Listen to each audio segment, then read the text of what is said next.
नमस्कार, मी रुपाली भोसले म्हणजेच तुमची लाडकी संजना।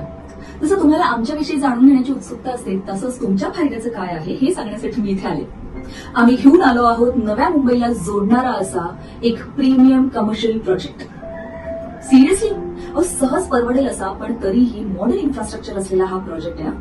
ह्या प्रोजेक्टमध्ये तुम्हाला मिळणार आहे प्रीमियम शॉप्स, ऑफिसेस, घरं आणि बरंच काही। हा प्रोजेक्ट आहे ऑल्टो फिल्मचा प्रीमियम प्रोजेक्ट ग्रँड ओरन सेंटर। पनवेल तालुक्यातील तळोजा येथील पाटीलवाडीमधील मारवाडी इमारतीमध्ये एक अत्यंत रक्तरंजित घटना घडली। बहिणीसोबत बंद घरात एक तरुण आढळल्याने त्याला घरातच कोंडून भाऊ आणि त्याच्या वडिलांना बेदम मारहाण केली। या मारहाणीत 18 वर्षाचा तरुण ठार झाला। मृत तरुणाचं नाव समीर अब्दुल शेख असं आहे।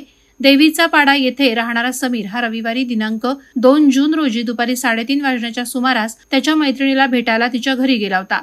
या दरम्यान मैत्रिणीचा भाऊ ताहिर वय वर्ष 24 कामावरून घरी परत आला, परंतु तिने दरवाजा न उघडल्याने त्याला संशय आला। काही मिनिटे दरवाजा ठोठावल्यानंतर त्याने दरवाजावर लाथा मारून दरवाजा उघडला। घरात प्रवेश केल्यावर आपली बहीण आणि समीरला एकत्र पाहून ताहिर रागाने बेभान झाला। त्याने वडील युसुफ वय वर्ष 45 यांना घरी बोलावून घेतलं। युसुफ घरी आल्यावर समीरला घरातील लोखंडी फावड्यानं बाप लेकानं जबर मारहाण केली। युसुफनं लोखंडी कोयत्याने समीरच्या डोक्यात प्रहार केला। या मारहाणीत समीरचा मृत्यू झाला। या दरम्यान समीरला रक्ताच्या थारोळ्यात पाहिल्यावर मुलीच्या घरा शेजारीच राहणाऱ्या समीरच्या काकी मैना खातून अली शेख हिनं युसुफ आणि ताहिरला रोखण्याचा प्रयत्न केला, मात्र काकीच्या पोटात लाथ मारून या बाप लेकानं तिला जखमी केल्याचे आरोप करण्यात आले आहेत।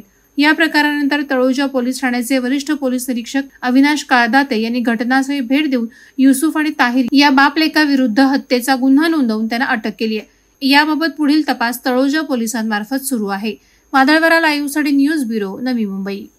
नवी मुंबई व रायगड जिल्ह्यातील ताज्या बातम्या आणि घडामोडींसाठी सबस्क्राईब करा वादळवारा लाईव्ह चॅनल आणि दाबा बेल आयकॉन।